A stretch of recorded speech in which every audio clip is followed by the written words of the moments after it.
আজকে বানাবো আমের টক ঝাল একটা যে ঝাল আচার হয় না সেইটা। দেখো প্রথমে আমগুলোকে ধুয়ে ভালো করে মুছে নেবে একটু যাতে জল না থাকে।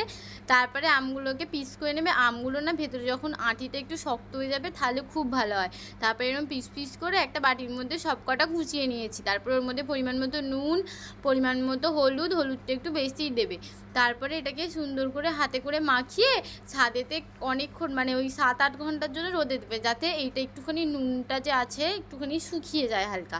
তারপরে কড়ার মধ্যে একটা মশলা বানাবো, শুকনো লঙ্কা, মৌরি, তার মধ্যে অল্প একটু মেথি দেবো। মেথিটা কিন্তু বেশি দেবে না, তাহলে কিন্তু কালো হয়ে যাবে। সরি, কালো বলছি কেন, তেতো হয়ে যাবে। তার মধ্যে অল্প পরিমাণে সরষে দেবে। সরষেটা কিন্তু এখানে অনেকটা দিতে হবে সব মশলার পরিমাণের থেকে। যখন এটা দেখবে এরকম ফুটফুট করে সরষেটা ছেটকাচ্ছে, জানবে মশলাটা হয়ে গেছে। শিলনোড়ায় বেটে নেবে, তোমরা চাইলে মিক্সিতেও বেটে নিতে পারো। আমাদের শিলনোড়াতেই বাটা ভালো লাগে, এটা খুব বেশি মিহি করে বাটা যাবে না। এর মধ্যে ভাজা জিরে মশলা দিলাম,